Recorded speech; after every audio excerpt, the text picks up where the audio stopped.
저희 이제 그 핸드아웃 1페이지를 다시 한번 읽어보도록 하겠습니다. 1페이지 구원의 서정. 첫째, 하나님, 영원한 작정, 창조, 타락, 효과적 부르심, 중생, 회심. 회심은 회개와 믿음을 하나로 합쳐서 회심이라고 그럽니다. 의롭다함을 얻음, 칭입니다. 양자 사무심, 성화, 성도의 견인, 영광. 여기에 여러분이 가만히 보면 모두 여기서 하는 모든 일들이 거의 하나님이 하시는 일입니다.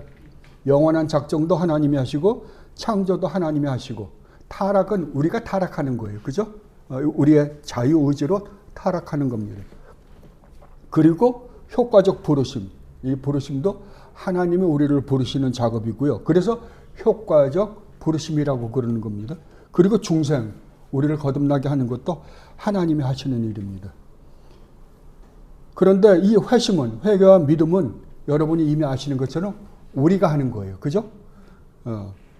그리고 의롭다함을 얻음, 칭의도 하나님이 의롭다고 인정해 주시는 겁니다. 그러니까 이것도 하나님의 역입니다. 하나님의 사역입니다. 그리고 우리를 양자 삼으시는 것도 하나님의 사역이시고요. 그러나 성화, 우리가 거룩한 삶을 사는 것은 우리가 하는 겁니다. 그리고 성도의 견인은 하나님께서 우리를 끝까지 지키시고 인도하시는 것이고, 영광은 하나님께서 우리에게 주시는 것입니다. 그런 거 보면 우리가 하나님이 다 하시는 일에 타락, 그 다음에 회심, 성화는 우리가 하는 겁니다. 그런데 여러분이 분명히 알아둬야 될 것이 뭐냐 그러면은, 구원은 우리의 행위로 얻을 수 있다 없다? 없다. 뭘로만 주어진다? 은혜로만 주어진다. 자, 구원이 만약에 은혜로만 주어진다고 한다면 이게 하나님이 우리를 구원하시는 구원의 사역입니다. 이건 시간적인 순서가 제가 분명히 아니라 그랬습니다. 논리적인 순서입니다. 그렇다고 한다면 하나님이 구원은 전적인 하나님의 주권적 은혜로 말미암은 것이라고 한다면 이 전체는 은혜로 되어진 겁니까? 아니면 우리의 공로가 포함됩니까? 은혜입니다. 그렇다면 여기에 인간이 하는 것이 3개 있다 그러잖아요. 타락 빼고는 2개입니다. 회심과 성화입니다. 그러면 회심과 성화도 누가 하는 거예요? 우리가요? 아닙니다. 은혜입니다요. 이것도 은혜입니다. 그렇다면 이제 여기에서 문제가 생깁니다. 여기에서 신학이 완전히 갈립니다. 오늘 우리가 살펴볼 이 회심, 회개와 믿음, 이제 첫 번째 저희가 믿음에 대해서 살펴볼 텐데요. 여러분 페이지, 옛날에 거 갖고 있던 분들은 19페이지고요. 오늘 제가 나눠드린 거는 20페이지입니다. 왜냐하면 제가 오타가 해보니까 여러분 읽어보셨는지 안 읽어보셨는지 모르죠. 오타가 많더라고요, 이번에는. 그래서 오타가 많아서 그걸 교정하다가 보니까 조금 고칠 부분들이 있어서 오늘 나눠드리는 분들에게는 20페이지가 될 거고요. 옛날 거 갖고 계신 분들은 19페이지일 것입니다. 자, 그러면 우리가 여기에서 오늘 믿음에 대해서 살펴볼 텐데요. 여기에 그러니까 구원에 있어서 믿음과 회개가 어떤 역할을 하느냐에 따라서 크게 나누면 3가지라고 볼 수 있는데요. 조금 더 세분화시켜서 나눠보면 한 4가지 정도의 견해가 있습니다. 4가지 정도가. 첫 번째는 뭐냐 그러면 여러분이 잘 아시는 펠라기우스입니다. 펠라기우스 주의입니다. 펠라기우스라는 사람은 구원이 어떻게 해서 이루어지는가라고 할 때 구원은 전적으로 우리의 행위로만 주어진다라고 가르친 거예요. 왜냐하면 하나님은 우리에게 율법을 주셨을 때에는 우리가 그것을 할 수 있는 실력을 우리에게 주었기 때문에 율법을 주었지, 우리가 할 수 없는 율법을 하나님이 주시지 않았다라는 것을 전제로 해서 가르치기 때문에 전적으로 우리의 행위로만 우리가 하나님의 율법을 온전히 지켜서만 구원을 얻는다라고 가르친 겁니다.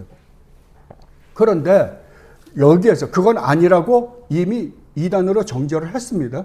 그건 캐톨릭도 캐톨릭에서 정의를 했으니까요, 이미. 그건 어거스틴하고 싸움에서 어거스틴이 이기고 펠라기우스는 정죄를 받아 이단으로 정죄를 받았습니다. 그러면 두 번째 견해가 누구냐 그러면은 캐톨릭입니다. 캐톨릭은 뭐냐 그러면은 하나님의 은혜로 우리가 구원을 얻는다. 그건 사실이다. 그러나 내가 영세를 받을 때, 세례를 받을 때, 하나님을 믿는다라고 고백할 때 우리가 어떤 죄가 용서를 받냐 그러면은 우리가 전에 내가 지금 회개하고 믿음을 고백하고 내가 세례를 받기 전에 모든 죄는 일시적으로 몽땅 다가 용서를 받는다. 그러나 우리가 세례를 받은 이후에 우리의 행동은 우리가 의로운 삶, 하나님의 율법을 온전히 지켜야만이 우리가 하나님으로부터 의롭다함을 얻어서 구원을 이룬다라고 가르쳤습니다. 어떻게 된 거예요? 예, 그 전에 지은 죄는 이미 우리가 영세를 받을 때 죄를 용서받지만 그 뒤에 삶은 어떻게 된다? 우리가 하나님으로부터 진정한 의롭다함을 얻기 위해서는 우리의 생활이 의로워야 된다라고 가르쳤어요. 그러면 실질적으로 이런 문제가 생기죠. 실질적으로 우리가 그렇게 살 수 있냐? 없어요. 죄를 짓잖아요. 그러면 죄를 짓는 문제를 우리가 어떻게 해결해요? 아까 펠라기우스는 온전히 우리가 거룩한 삶을 하나님의 율법을 온전히 지켜서 우리가 그 의를 이루어 드려서 의롭다함을 얻는다고 가르친 거예요. 그걸 이단이라 그랬습니다. 근데 이거는 거기에서 조금 변형시켜서 우리가 하나님을 믿는다라고 고백하기 전 죄는 온전히 용서를 받지만 그 이후에 지은 죄는요, 우리가 의로운 삶을 살아야만 우리가 하나님으로부터 의롭다함을 얻어서 진짜 천국으로 바로 갈 수 있게 된다라고 가르친 겁니다. 근데 실질적으로 못 살잖아요.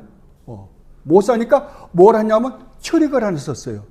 무슨 트릭을 썼냐 그러면은 못 간다. 그렇다고 해서 지옥에 가는 건 아니다. 지옥에 가는 건 아니다. 어떻게 해서든지 우리의 삶을 영세를 받은 사람은 절대 지옥에 가는 것은 아니다. 그러나 우리가 올바로 살지 못한 것에 대한 값은 치러야 된다. 그러면 그 값을 어떻게 치러야 되는가?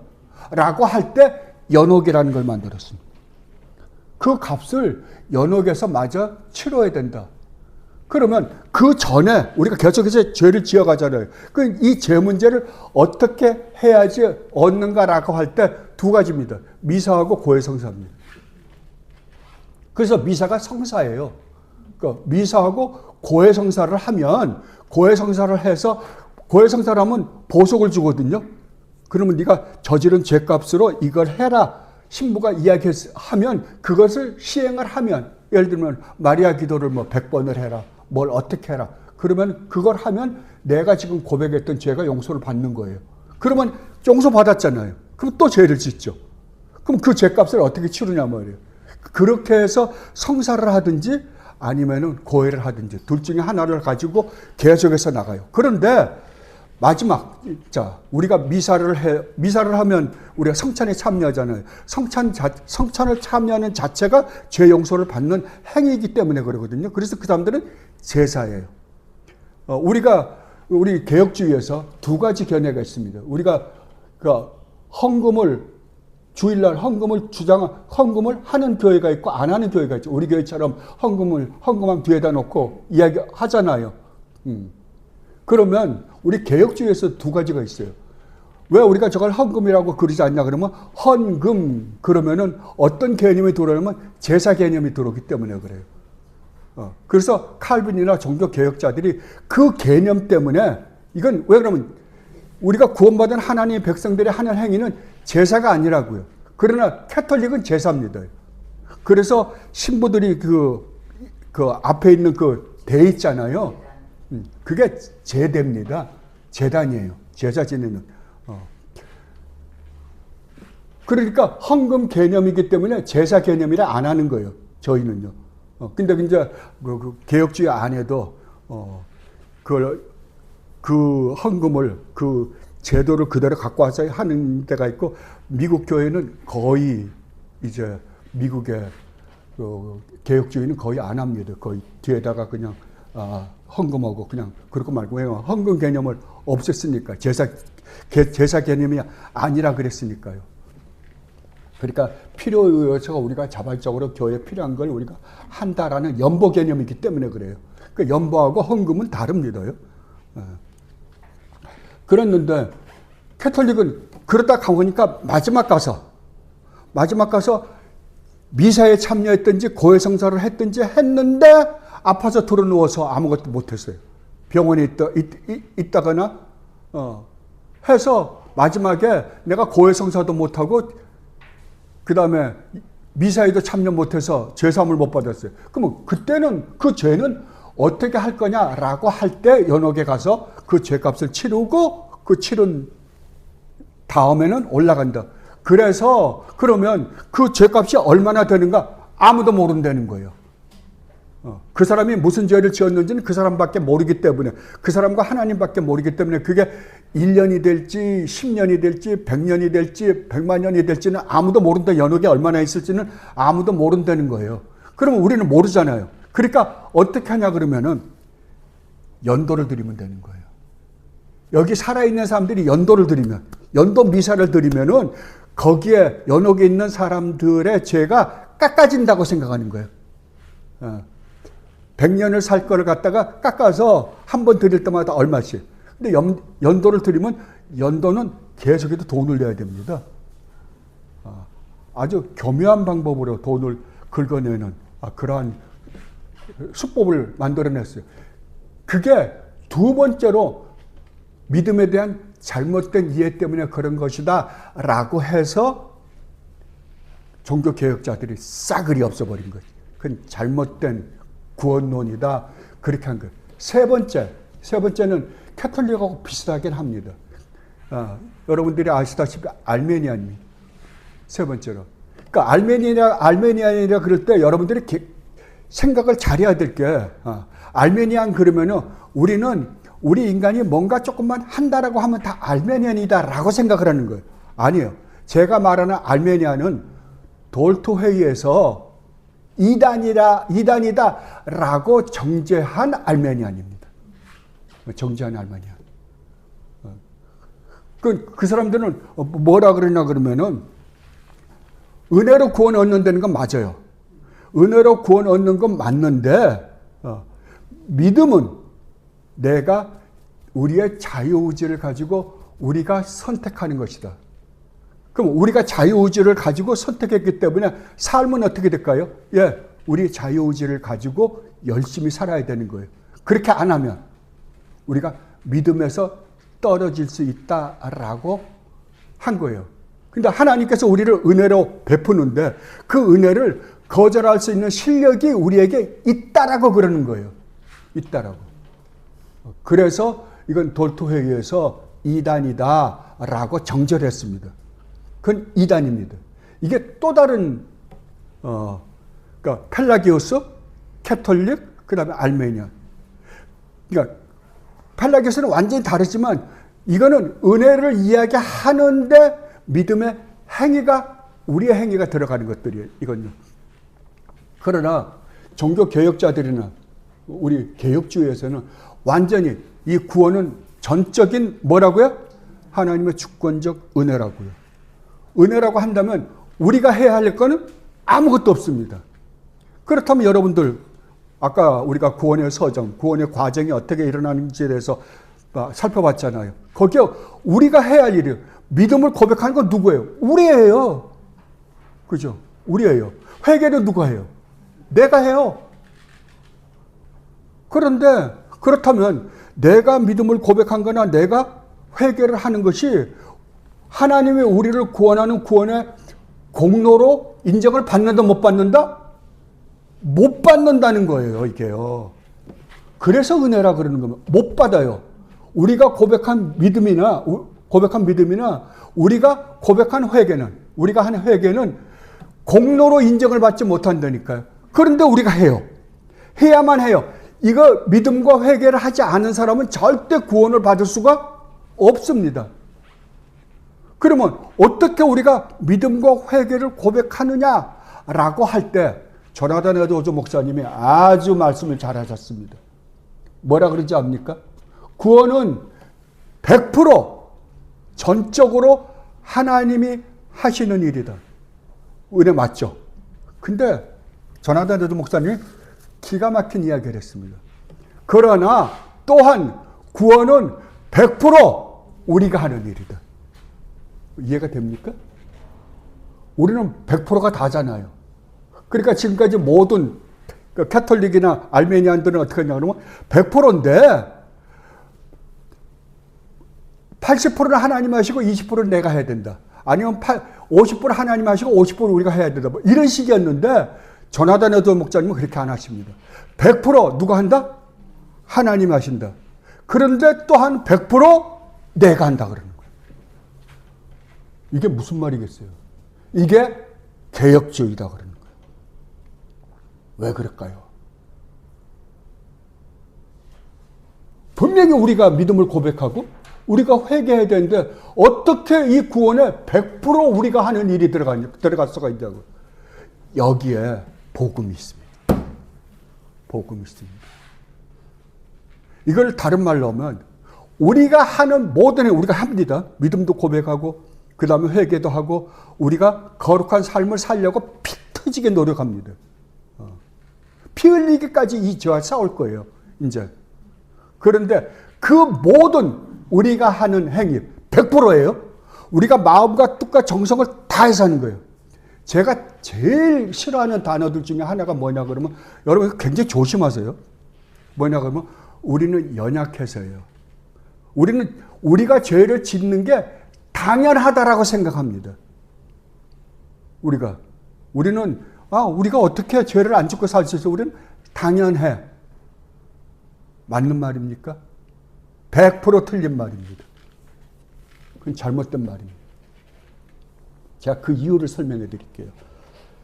100% 우리가 한다는 말에 이 말이 포함되어 있습니다. 뭐냐 그러면은 우리가 하는 모든 행위는 하나님께서 우리 주님 예수 그리스도를 십자가에 못 박아 죽인 그 엄청난 사랑과 은혜로 말미암은 결과로 나타나는 거예요.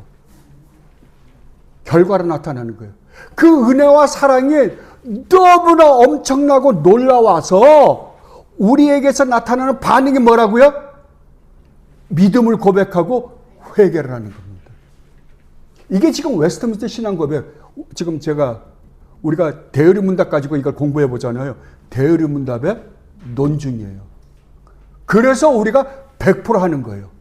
자, 그렇다면, 여러분 아까 제가 말씀드렸죠. 우리는 죄를 지을 수밖에 없어. 우린 연약해서 그래. 말이 틀렸다 그랬어요, 제가. 이건 말이 안 된다고. 왜 안 되는지 압니까? 그렇다고 죄를 안 짓는다는 거 아니에요? 성도는 그런 말을 하지 않습니다. 왜냐하면 하나님이 내가 하나님 앞에 말도 안 되는 무시무시한 죄를 지은 자인데 그런 나를 위하여 하나님이 인간의 몸을 입고 오셔서 이 세상에 오셔서 당신이 볼 때는 벌레만도 못하고 개미만도 못한 저 아무것도 아닌 더군다나 자기 자신을 배반하고 자기를 욕되게 하고 모욕한 저 인간들로 하여금 온갖 모욕과 멸시와 천대를 다 받으시고 십자가에 그 거룩하시고 존귀하신 몸을 갈기갈기 찢기시고 십자가에 못 박혀 죽기까지 하시기까지 하신 그 은혜와 사랑을 우리가 진심으로 깨달을 때 우리는 어떻게 할 수 있다? 이유가 없어요. 하나님이 나에게 베푸신 십자가를 통하여 베푸신 그 놀라운 은혜와 사랑을 생각하면 생각할수록 어떻게 이런 일이 있을 수 있는가? 어떻게 하나님이신 영원 전부터 영원히 유일무이한 아드님이신 성자 하나님을 인간의 몸을 입혀 보내서 십자가에 매달아 내가 받아야 될 그 저주를 다 뒤집어 씌우고 아니 십자가에 매달아 죽일 수 있단 말입니까? 그거를 정말 믿은 사람은 어떤 반응을 한다? 예, 내 목숨 다 바쳐도 그 주님을 위해서는 할 말이 없습니다 라는 말밖에 할 수 없다고요. 내가 내 목숨 다 바치고 내 재산 다 바치고 내가 있는 거 몽땅 다 바쳤다 하더라도 마지막 날 주님 앞에 갔을 때 뭐라 그런다? 예, 나는 무익한 종입니다. 아무것도 한 일이 없습니다 라고 고백할 수밖에 없다고요. 이것이 조나단 에드워즈 목사님이 말씀하신 100% 우리가 하는 이야기라는 거예요. 우리가 죄를 안 짓는다는 게 아니에요. 죄를 짓긴 지어. 그러니까 죄를 지을 수밖에 없어요. 죄를 짓긴 짓는데 우리에게는 그런 개념이 있다 없다? 없다고요. 없다고요. 정말 이 복음을 안다라고 한다면 오늘 이 복음이 없어져 버렸어요. 싸구려가 되어 버렸어요. 이 복음을 안다라고 한다면 나는 이리를 악물고 그 주님을 위해서 주님께 절대적으로 순종하려고 내 온 마음과 뜻과 정성을 다해서 그분을 사랑하려고 노력하는 거라니까요. 그 죄를 지으면요. 죄를 지으면 가슴을 찢고 회개하고 돌이켜서 또 사는 거예요. 이게 진짜 복음을 아는 성도입니다. 이게 우리 개혁주의에서 가르쳐준 거예요. 개혁주의에서 그걸 정리한 거예요. 그것이 대열의 문답에 나옵니다.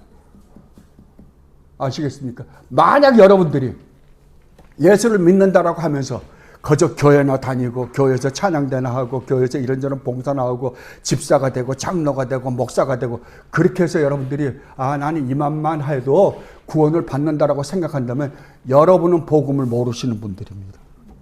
여러분의 믿음은 가짜예요. 정말입니다. 가짜예요. 그런 복음은 없습니다. 우리 믿음의 선배들이 그렇게 살아본 적이 한 번도 없어요. 여러분 기독교 역사를 보십시오. 기독교 역사를 보면 그렇게 산 사람이 한 번도 없어요. 요번에 제가 다시 이제 책을 꺼내서 읽기 시작하면서 요저번에 잔인한 자비라는 책 있죠. 거기 보면 주인공이 데이비라는 여자가 있어요. 그 부부가 주인공인데 그 자서전입니다. 그거 대학 교수로 계시던 분이 자서전이에요. 그러니까 C.S. 루이스를 만나서 어떻게 자기가 기독교인이 되었는지에 대한 자서전, 무신론에서 그 데이비 신앙을 보면서 제가 그랬어요. 야, 우리 누님 신앙이 이렇게 좋구나. 그 데이비라는 여자가 갖고 있는 신앙이 바로 무신론자였어요. 대학교 교수였어요. 자기가 이성적으로 정말 똑똑하다라고 생각했던 사람인데 어떻게 해서 기독교 신자가 되었으며 기독교 신자가 된 다음에 어떤 삶을 살았는가. 예, 그분이 정말 이 놀라운 십자가의 은혜를 깨닫자 자기 전 삶을 다 바치는 모습. 동네 사람들이 뭐라 그런지 압니까? 천사라 그랬어요. 근데 30살이 좀 넘어서 대학 교수가 되고 얼마 안 돼서 그냥 하나님이 데려가셨어요. 네. 여러분 보십시오. 초대교회 때 우리 사도들 여러분 한결같이 다 주님을 믿는다는 믿음 하나 때문에 그때 당시에는 딱 한 가지밖에 없었어요. 예수님은 나의 주님이시다. 나의 주이시다. 그거 한마디밖에 없었어요. 그때 여러분이 지금 고백하는 사도신경은 먼 훗날에 만들어진 것들이에요. 발전하면서. 처음에는 뭐였어요?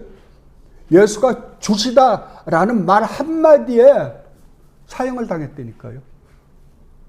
여러분들이 좋아하시는 폴리캄 목사님 여러분 아시잖아요. 네가 한마디만 예수를 안 믿는다고 예수가 주가 아니다라고 한마디만 하면 내가 살려줄게. 뭐라 그랬다고요? 여러분 다 아세요.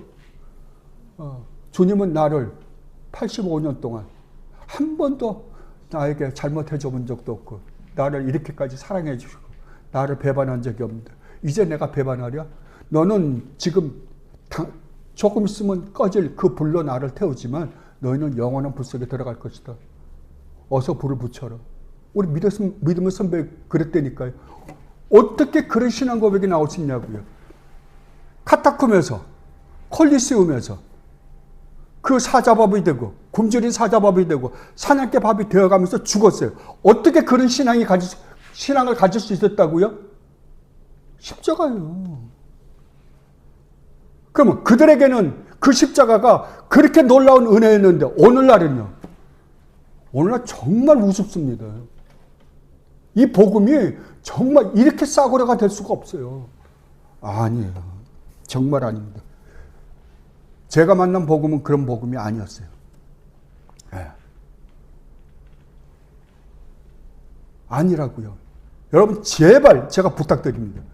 여러분 교회 다닌다고 해서 여러분 구원받았다고 생각하지 마십시오.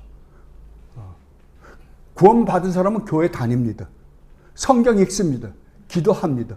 그러나 여러분들이 종교적인 행위를 한다라고 해서 그게 그 자체가 구원은 아닙니다. 절대 아닙니다. 정말 여러분들이 이 복음에 놀라운 이 은혜, 여러분 하나님이십니다. 우주 만물을 창조하신 창조자 하나님이 나 같은 걸 대신해서 내가 받아야 될, 내가 달려야 될 그 십자가에 하나님이 나를 그 십자가에 내가 죄를 지었는데 나를 십자가에 매달지 않고 누굴 매달았다고요? 당신의 아들을 매달았다고요. 여러분 이게 말이 됩니까? 있을 수 있는 일이야. 여러분 이걸 믿는다며요. 정말로 믿으세요? 전 여러분에게 도전하고 싶어요. 진짜로요. 이게 아니라면 여러분 진짜 회개하세요. 회개하십시오. 여러분 믿음이 가짜 믿음일지도 모릅니다. 쥐어쥐어 하는 자마다 다 천국에 가지 않는다고요. 하나님의 뜻대로 행하는 자라야 천국에 간다고 그럽니다. 그럼 하나님의 뜻대로 행하는 것이 공로입니까? 사도 야고보가 절대 공로가 아니라는 거죠. 내가 하나님의 뜻대로 행하는 것은 뭐 때문에요? 십자가의 은혜를 안다라는 증거예요. 십자가의 은혜를 알기 때문에 내가 죽을 내게 되고 하나님 말씀을 순종하려고 한다는 거예요. 그러니까 십자가의 은혜를 아는 사람의 증거로 결과로 나타나는 것이 이것이다라고 주님 말씀하시는 거예요. 그걸 했기 때문에 천국 가는 게 아니고요. 정말 여러분 매번 이 놀라운 십자가를 묵상하십시오. 묵상하십시오. 그리고 정말 이 십자가의 은혜를 깨닫고 정말 여러분의 전 인생, 그러면 여러분 이 세상에서는 많은 손해를 볼 것입니다. 많은 고난도 당할 거예요. 왜냐하면 주님이 금지하는 게 너무 많으니까요. 왜? 주님이 원하시는 건 우리의 거룩이기 때문에 그렇습니다. 내가 거룩함 같이 너희도 거룩하라. 그래서 많은 손해를 볼 거예요. 그러나 손해보는 것만이 다가 아니에요. 여러분이 정말 그렇게 살면, 그 은혜로 여러분들이 살아가면 여러분 안에 오늘 목사님 말씀하신 것처럼 의와 진리와 거룩과 기쁨과 평안이 있습니다. 그거는 주님이 그렇게 말씀하셨어요. 나의 평안을 너희에게 준다. 나의 기쁨을 너희가, 주님의 기쁨, 주님의 평안이 우리 것이라니까요.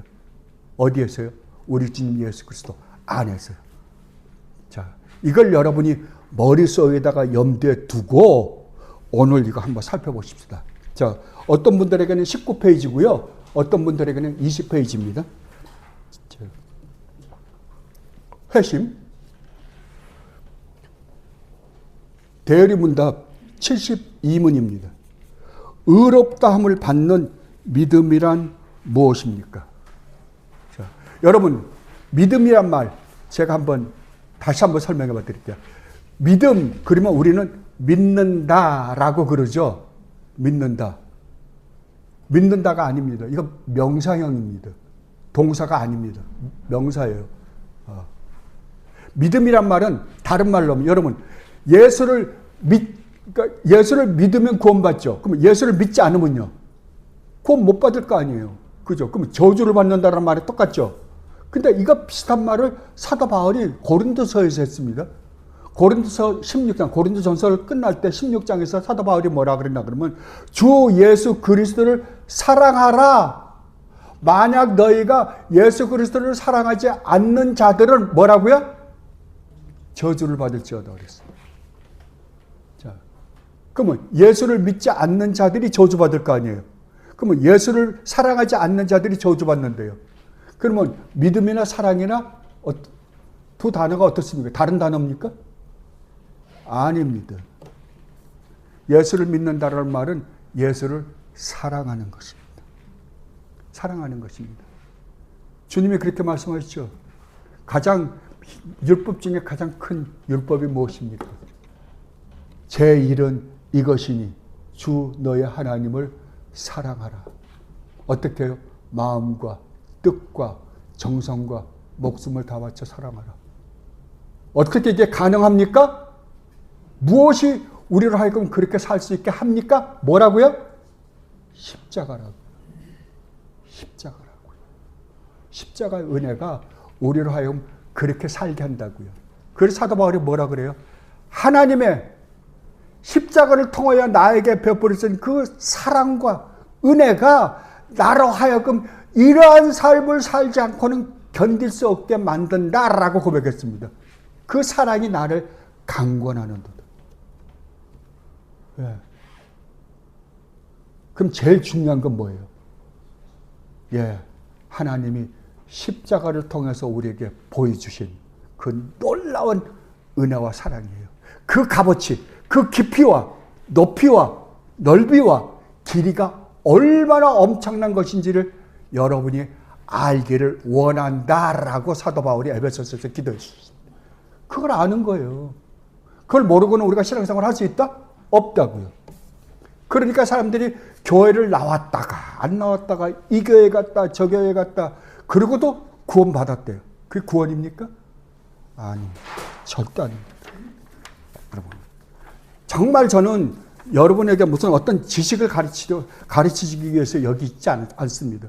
여러분이 참 믿음을 가지고 진짜 주님을 사랑하는 사람이 되었으면 해서 제가 여러분들에게 설명하고 있는 겁니다. 자, 그러면 의롭다함을 얻는 믿음은 무엇인가라고 할 때 답을 이렇게 기록되어 있습니다. 의롭다 하심을 받는 믿음은 성령과 하나님의 말씀에 의해 죄인의 마음에서 발생된 구원의 은혜입니다.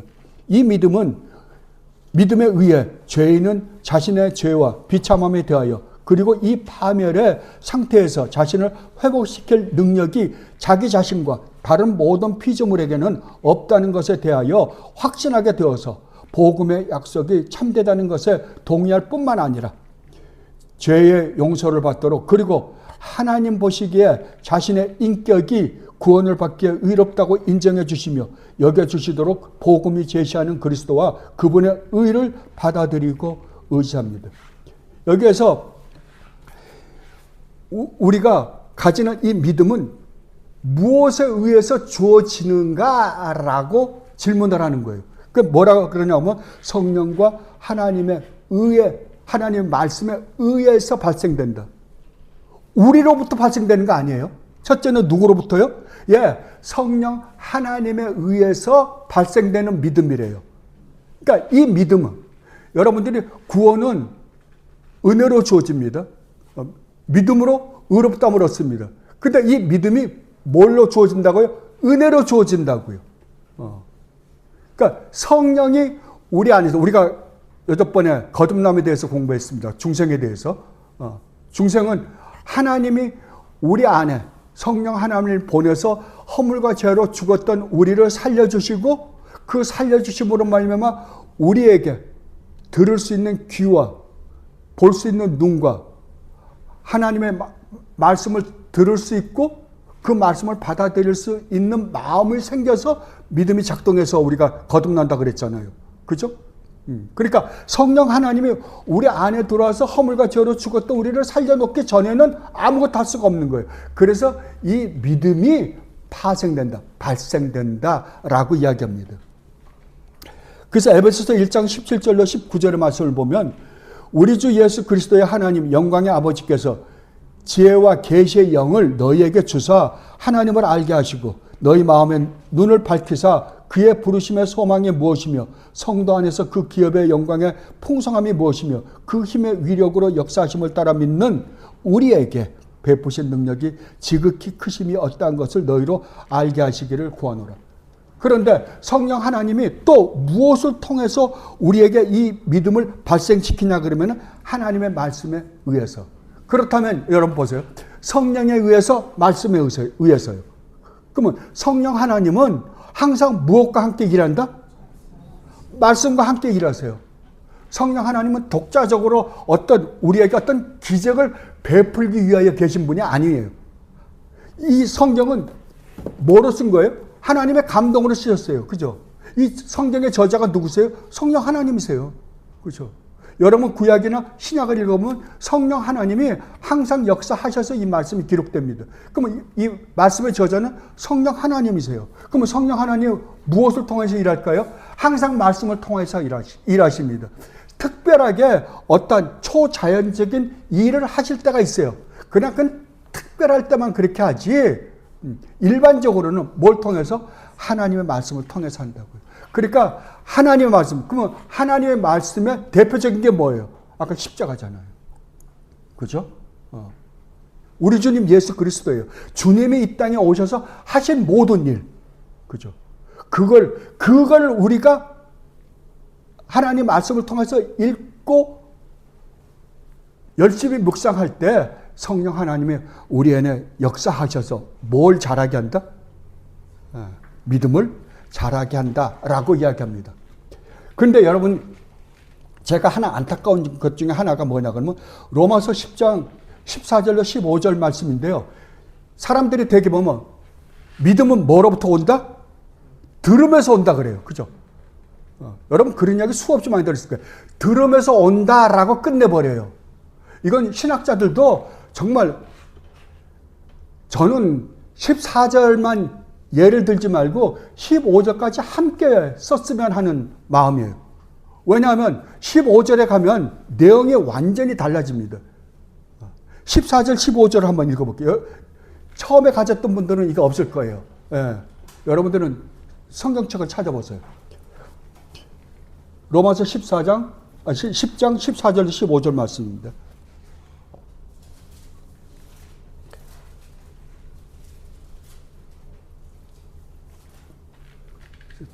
찾으셨으면 봉독해 드릴게요. 새로 가지신 분들은 있어요. 거기 있어요. 예, 안 찾으셔도 돼요. 예, 새 것에는 제가 기록해 놓았습니다. 예. 로마서 10장 14절로 15절 말씀입니다. 그런즉 그들이 믿지 아니하는 일을 어찌 부르리요? 듣지도 못한 일을 어찌 믿으리요? 전파하는 자가 없이 어찌 들으려? 그래서 믿음은 뭐로부터 온다? 믿음으로부터 온다라고 그럽니다. 근데 15절 가면 이상한 이야기가 기록되어 있어요. 보내심을 받지 아니하였으면 어찌 전파하리요? 기록된 바 아름답도다 좋은 소식을 전하는 발이여 함과 같으니라. 자, 우리가 하나님의 이름을 부릅니다. 근데 듣지도 못한 사람의 이름을 어떻게 부르겠어요? 그리고 그를 어떻게 믿겠냐고요. 믿으려면 뭔가 들어야 될 거 아니에요. 근데 여기서 끝나지 않는다고요. 들으려면 누가 와야 될 거 아니에요. 누가 전파해줘야 될 거 아니에요. 전파해줘야 될 거 아니에요. 근데 전파해주는 사람은 또 누구냐 그러면은 하나님이 보내서 듣게 하고 듣게 함으로 말미암아 우리가 깨닫고 하나님을 믿어야 되겠구나라고 믿고 하나님의 이름을 부른다는 거예요. 그러면 이니셔티브가 어디예요? 하나님이세요. 지금 여기서 말하는 거는 믿음은 들음에서 온다라가 아니라 하나님으로부터 너의 구원이 시작되어서 이런 과정을 거쳐서 온다라고 거꾸로 이야기하는 거잖아요. 지금 하나님 쪽에서 얻은 거를 우리 쪽에서 이렇게 반취해가면서 가는 거잖아요. 거꾸로요. 그죠? 그러면 결국 이 믿음은 누구로부터 오는 거다? 하나님으로부터 오는 거라고요. 하나님으로부터. 그래서 은혜라고 이야기합니다. 그래서 세 번째로 죄인의 마음에서 발생된 구원의 은혜다라고 그러는 거예요. 구원. 제가 항상 여러분에게 이야기하지만 개혁주의를 한 단어로 이야기하려면 뭐라고요? 은혜입니다. 제임스 보이스 목사님이 그러시더라고요. 개혁주의를 한마디로 이야기하라면 당신은 무엇이라고 대답하겠습니까? 라고 할 때 제임스 보이스 목사님이 나는 은혜다 라고 말하겠습니다. 예, 은혜입니다. 100% 은혜입니다. 그리고 그 다음에는 뭐가 기록되어 있나 그러면 72문의 답이에요. 믿음의 요소가 뭔가? 믿음은 여러분 세 가지가 있어요. 첫 번째는 지성입니다. 내용이 있다고요. 내용. 뭘 믿어야 된다 그러면 믿음 누구를 믿느냐? 무엇을 믿느냐잖아요. 그죠? 믿음 그러면은 생각나는 게 누구를 믿느냐? 무엇을 믿느냐? 누구를 믿어요? 예, 하나님이시며 사람이신 예수 그리스도를 믿어요.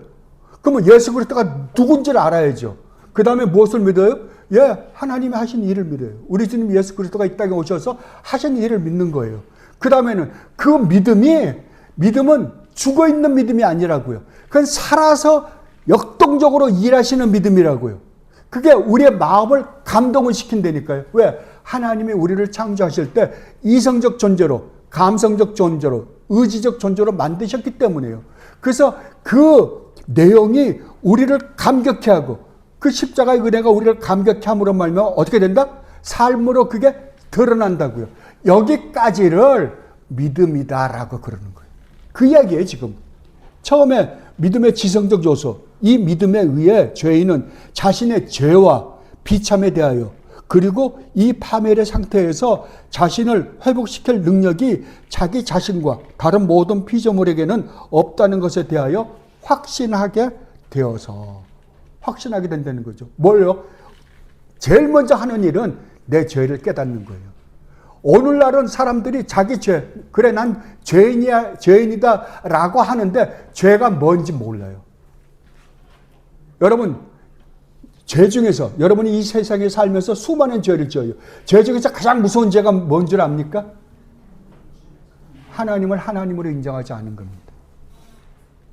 근데 여러분 삶에서 얼마나 하나님을 하나님으로 인정하지 않는지 몰라요. 하나님 입장에서 생각해 보세요. 여러분들이 밖에 나가서 이런저런 잘못을 저지르는 건 그건 오케이.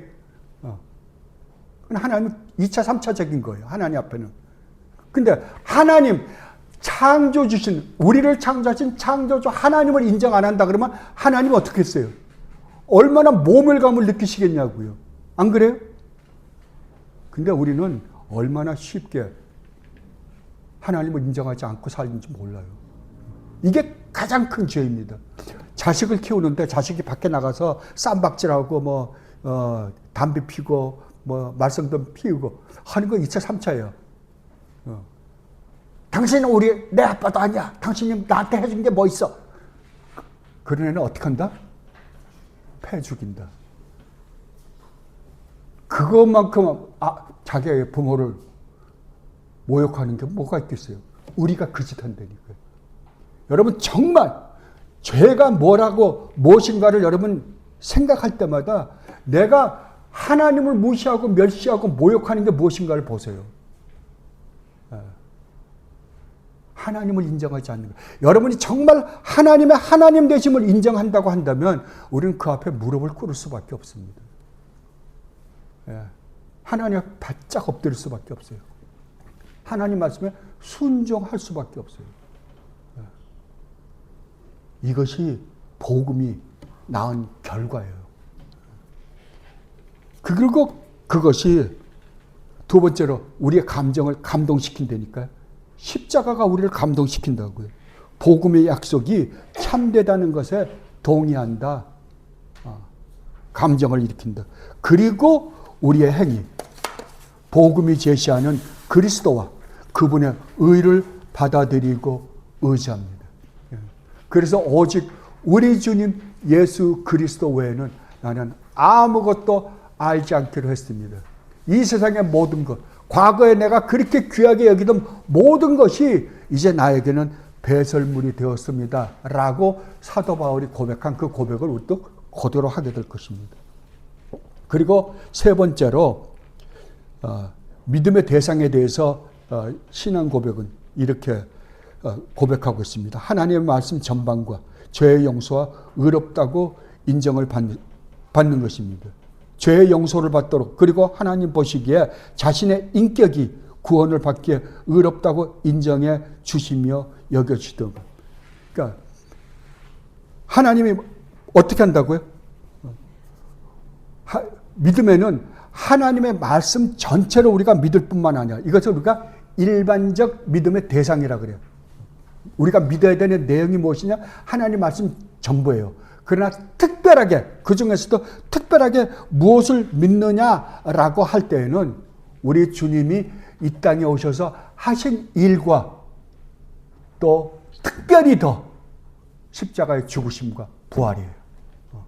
이것을 진실되게 믿는다고 고백하는 사람을 뭐라 그러냐? 성도다라고 이야기하는 거예요.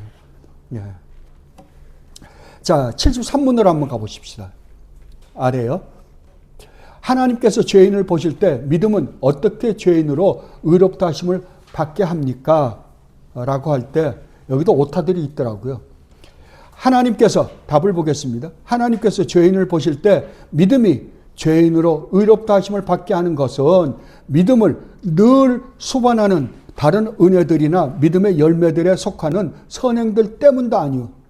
마치 믿음의 은혜나 믿음의 어떤 행위가 죄인의 칭의를 위해 죄인에게 전가되기 때문도 아니고, 믿음은 오로지 죄인이 그리스도와 그분의 의를 받아들이고 적용하는 수단이라서 그렇습니다. 여기서 가장 중요한 단어가 뭔지 압니까? 이 답의 마지막에 수단입니다. 수단. 믿음은, 수단이란 말은 믿음은 절대 공로가 아니다라고 하는 거예요. 믿음은 뭐냐? 하나님이 우리를 구원하시는 구원의 도구로 사용하는 것이 믿음이다라고 그러는 거예요. 도구, 수단입니다. 첫 번째로 여기서 말하는 걸 우리가 나눠서 보면, 믿음을 수반하는 다른 은혜나 믿음의 열매인 선행 때문이 아니다. 하나님께서 죄인을 보실 때 믿음이 죄인으로 의롭다 하심을 받게 하는 것은 믿음을 늘 수반하는 다른 은혜들이나 믿음의 열매들에 속하는 선행들 때문도 아니다. 예를 들면 우리가 한 선행이나 하나님의 은혜를 받아서 우리에게 나타난 그 어떤 행위들은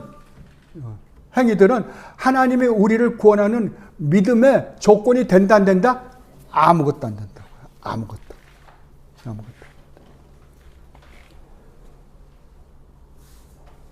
그리고 두 번째로 제4 원인설로 이해하는 믿음의 도구성. 이거는 여러분들이 아마 그 아래 것들을 읽어보셨으면, 왜냐하면 이건 아리스토텔레스가 어떠한 한 사건을 이해할 때 사용했던 도구들을 가지고 설명하는 것들이에요. 근데 그거는 여러분들이, 예를 들면, 자, 하나님의 우리를 구원하십니다. 그러면 제일 먼저 시작은 누가 하셨어요? 그걸 하나님이시죠. 그걸 동력인이라 그럽니다. 그러면 하나님 우리를 구원하실 때 뭘 통해서 구원하세요? 우리 주님 예수 그리스도예요. 이거를 진료인이라 그래요. 그러니까 이건 아리스토텔레스가 만든 거예요. 그리고 세 번째로 그 도구는 뭡니까? 믿음이에요. 그죠? 그리고 마지막 목적은요. 예, 하나님의 영광이에요. 그죠?